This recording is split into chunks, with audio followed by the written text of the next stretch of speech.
What happens to the body when industrial chemistry enters human lungs? Chlorine obliterates respiratory tissue on a microscopic level. It forces a soldier to drown in his own physiological fluids. The mind remains completely conscious. The process begins with gravity. Chlorine is heavier than air. The heavy gas sinks. It rolls down into craters and floods the deepest trenches.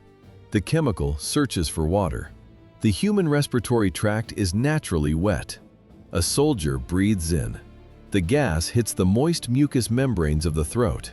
The reaction takes fractions of a second.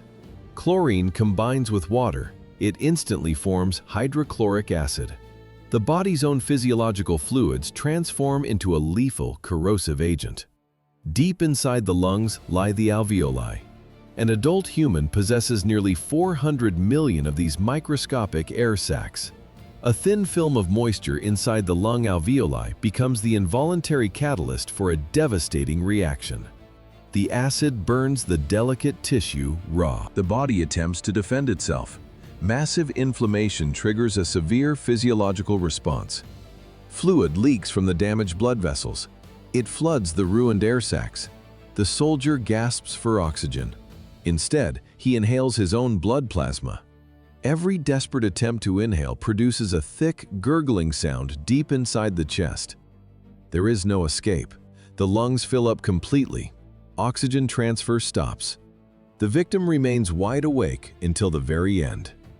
The medical cause of death was drowning. That microscopic physiological drowning scaled to industrial parameters across French Captain Gore Lamour's sector in Flanders. It was the 22nd of April, 1915. At 1700 hours, the wind shifted. 5,000 hidden cylinders opened their valves simultaneously.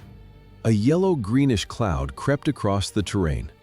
Infantrymen observed the visual anomaly. They calculated it as a standard smokescreen. They held their ground. Then a sharp smell of bleach permeated the trench line. The chemical odor preceded mass asphyxiation by mere seconds. Lamour reached for the field telephone. He cranked the handle.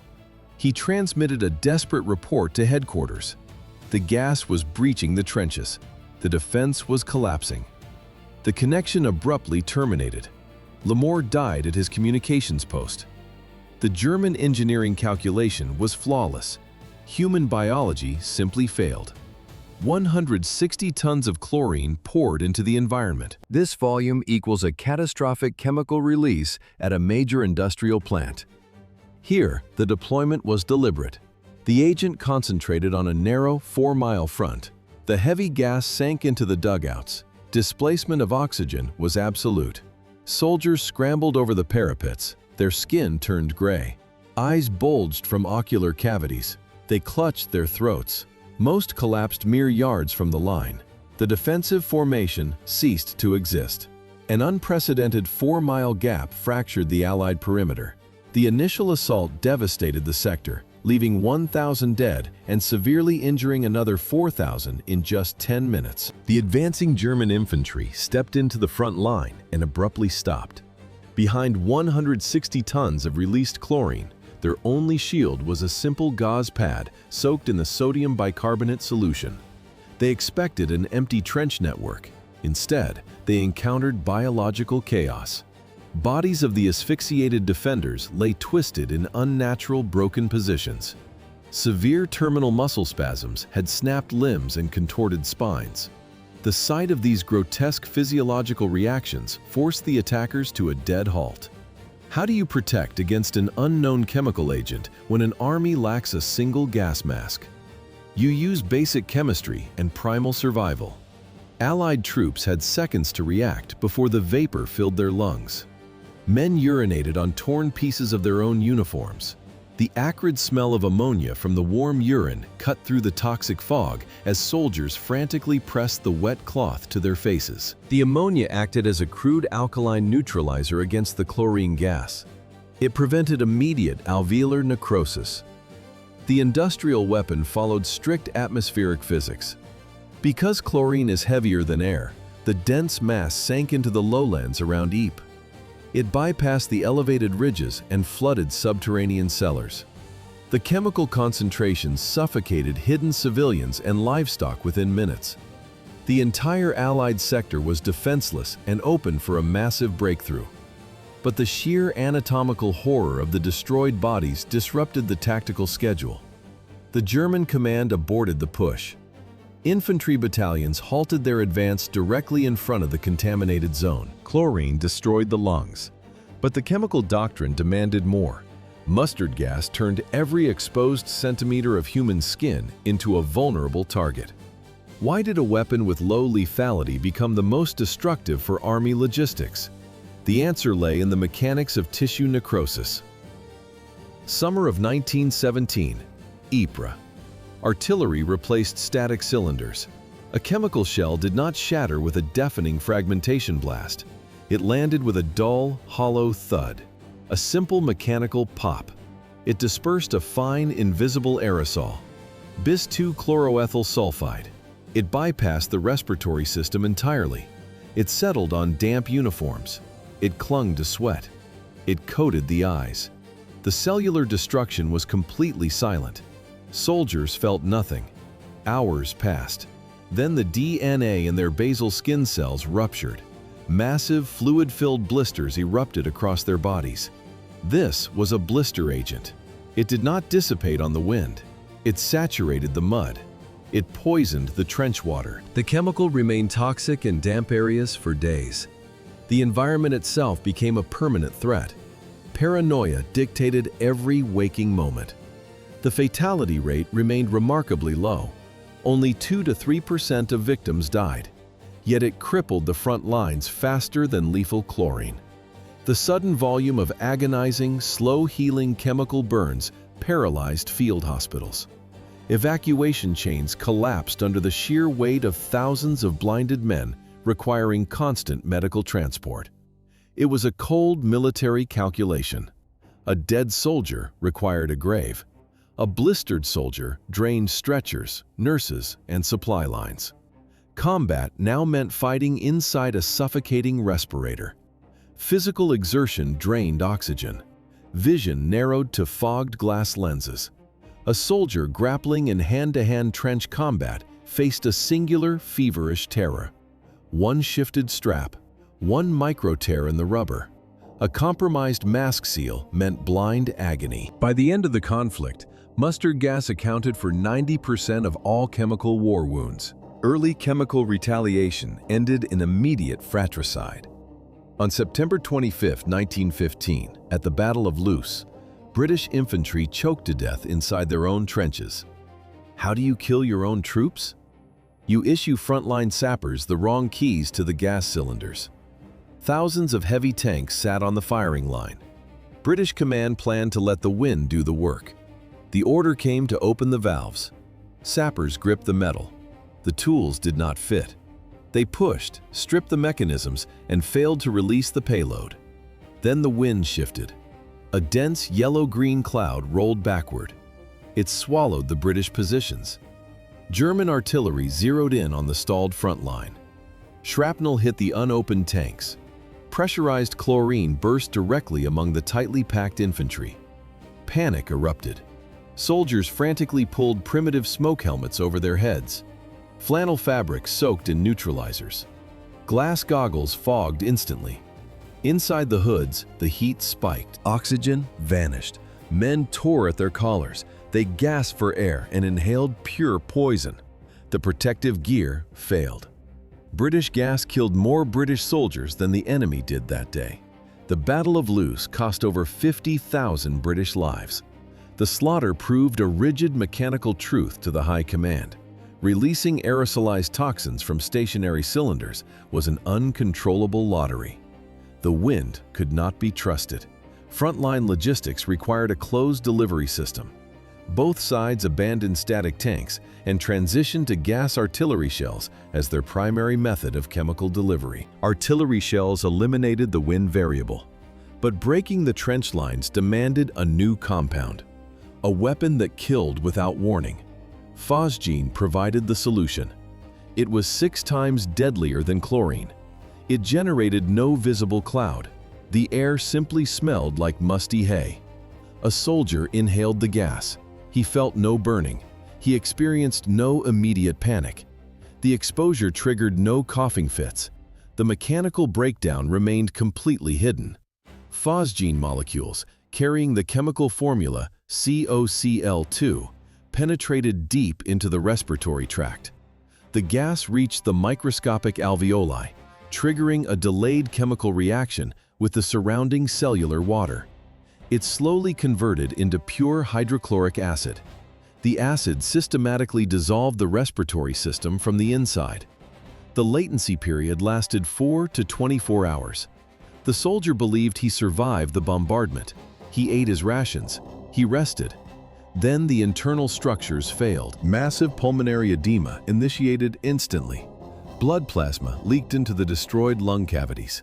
The soldier suddenly collapsed on the crowded hospital floor. He violently choked on his own biological fluids. 80% of all chemical casualties in the war died exactly this way. The wards filled with thousands of simultaneously suffocating men. Oxygen cylinders ran empty within minutes.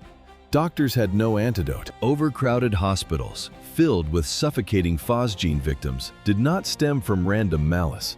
They directly resulted from a total tactical paralysis on the Western Front. Why did generals authorize a gas slaughter? Old infantry tactics proved completely powerless against machine guns. Commanders watched millions of soldiers bleed out in futile frontal assaults. Options vanished. Despair consumed the military headquarters. Generals expected a decisive victory within a few weeks. Instead, they engineered the bloodiest positional meat grinder in human history. The mathematics of the battlefield collapsed. A continuous trench network stretched for 400 miles, from the Swiss border to the North Sea. This unprecedented density of troops made traditional flanking maneuvers mathematically impossible. Armies dug deep into the earth. Quick-firing artillery erased the surface level. Heavy machine guns locked the surviving infantry in the mud. The front froze. A permanent stalemate dictated the rules of engagement. The military hierarchy needed a way out. They needed to bypass the bullet. Desperate strategists authorized the search for terrifyingly creative chemical compounds to shatter the static defenses. Before the mechanical horrors of the First World War normalized mass slaughter, asphyxiating an enemy provoked visceral disgust. Officers considered poison an absolute dishonor. The concept itself was ancient. Millennia ago, besieging armies poisoned fortress wells. They burned toxic resins. Thick, suffocating smoke crept through narrow stone corridors. Defending garrisons choked. They abandoned their posts. But these were isolated tactical tricks, not military doctrine. In the early 20th century, civilian chemists ran new tests. They synthesized modern toxic agents. The military watched. The generals rejected the results. The delivery hardware failed. But the primary barrier was strictly psychological. Poison was the weapon of assassins, a coward's tool. To the aristocratic officer class, choking a man with invisible vapor violated every established rule of civilized combat. Strategists dismissed the research outright. On the eve of the Great War, chemical warfare remained a strictly marginal, completely unserious concept. The centuries-old taboo shattered the moment military lawyers analyzed the international treaties. How do you legalize mass poisoning? You isolate one structural flaw in a global convention. The 1899 Hague Peace Conference drafted the parameters of civilized warfare. The 1907 Hague Convention reinforced them. Both documents banned toxic weapons. But German staff officers required a tactical loophole. The dry rustle of treaty pages echoed through the headquarters. Officers scanned the paragraphs.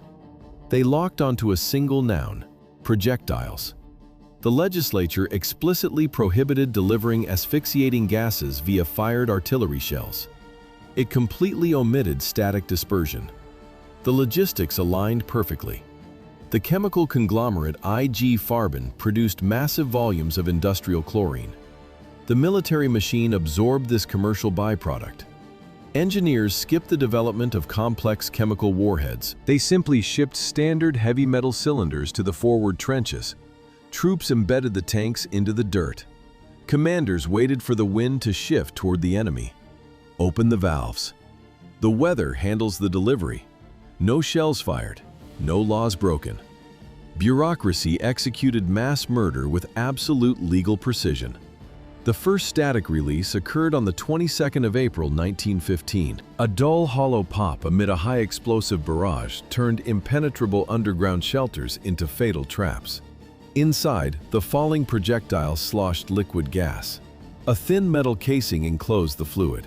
A massive detonation would destroy the chemical agent entirely. So engineers installed a remarkably weak burster charge. How do you survive when your only safe shelter becomes a gas chamber? Veterans recognized the subtle acoustic signature instantly. Realization hit. Panic surged. Fear infected the tight, lightless dugouts. Phosgene gas weighs 3.4 times more than normal air. Gravity took control. The chemical fog behaved exactly like water. It cascaded down the trench stairs and flooded 30-foot deep bunkers. Thousands of soldiers choked in the pitch-black darkness. The global war machine ultimately unleashed 125,000 tons of these toxins. Millions of men perished or survived with lungs reduced to useless scar tissue. The engineering logic left no way out. High explosives pinned the infantry underground. The heavy vapor drowned them there. Suffocating in the dark, soldiers scrambled up the wooden ladders and sprinted directly into the shrapnel rain. 13 million chemical munitions failed to detonate on impact. They sank into the mud. The payloads those soldiers fled from in 1918 simply waited underground. Decades later, these same shells killed 630 French sappers during clearance operations. The contamination altered the geography. Authorities locked down 16 million acres of French territory. The soil remained toxic. Every spring, modern tractor plows strike buried metal. The chemical agents inside these degraded steel casings stay completely active. A slight mechanical impact fractures the rusted shell. The gas escapes.